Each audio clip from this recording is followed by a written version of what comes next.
Des publicités dans le ciel, des pesticides dans les plumes des moineaux et un hôtel géré par des robots. Nous sommes le jeudi 17 janvier. Bonjour à tous, voici votre concentré d'actualité scientifique sélectionné par MaxiScience. La différence entre l'homme des cavernes et nous, c'est le résultat de la science. Et ce n'est pas une opinion, c'est de la science. Notre monde n'est pas si moche. Des astronomes ont trouvé les preuves de l'existence d'un trou noir intermédiaire qui erre dans notre galaxie. D'après les scientifiques, le mouvement particulier des gaz dans le centre de la Voie lactée pourrait être la confirmation de son existence.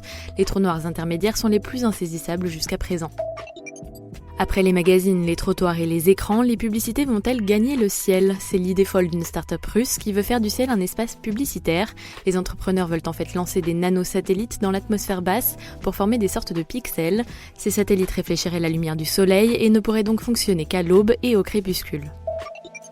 Des traces d'insecticides ont été retrouvées dans les plumes des moineaux. C'est le triste constat d'une équipe de chercheurs suisses après avoir testé plus de 600 plumes. Au moins un type de néonicotinoïde aurait été détecté.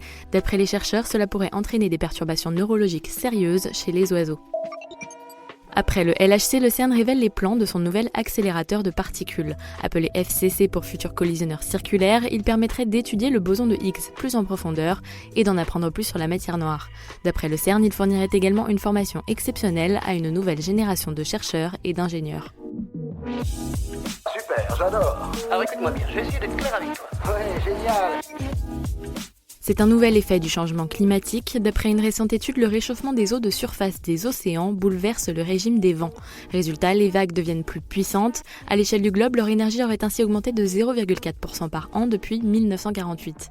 Une tendance qui accroît les risques pour les populations côtières et insulaires, déjà menacées par la hausse du niveau marin.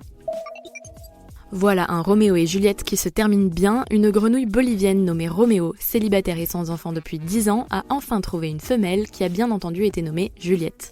La femelle a été découverte au terme de 4 expéditions de 6 jours chacune.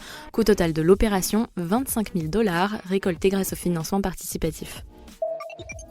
L'intelligence artificielle du futur se trouverait-elle dans le cerveau des insectes ? C'est apparemment la théorie de l'armée américaine qui a lancé un appel à idées. Le but, construire des systèmes informatiques qui seraient aussi miniaturisés et efficaces que le cerveau de très petits insectes volants. L'appareil devrait être plus rapide et moins énergivore. Au Japon, un hôtel vient de licencier la moitié de ses 243 robots employés. D'après la direction, ils ne faisaient pas aussi bien leur travail que les humains et agaçaient les clients. L'établissement avait pourtant basé son concept sur cette tendance et était le premier au monde à être presque entièrement géré par des robots. À l'origine, le but était de réduire les coûts et pallier le manque de main-d'œuvre locale. C'est tout pour aujourd'hui, on vous dit à demain pour de nouvelles actualités scientifiques. Mais d'ici là, n'hésitez pas à réagir avec une note ou un commentaire sur les applications Deezer, Spotify et Apple Podcasts. Voilà. Il ne reste plus qu'à vous remercier de votre attention. Au revoir.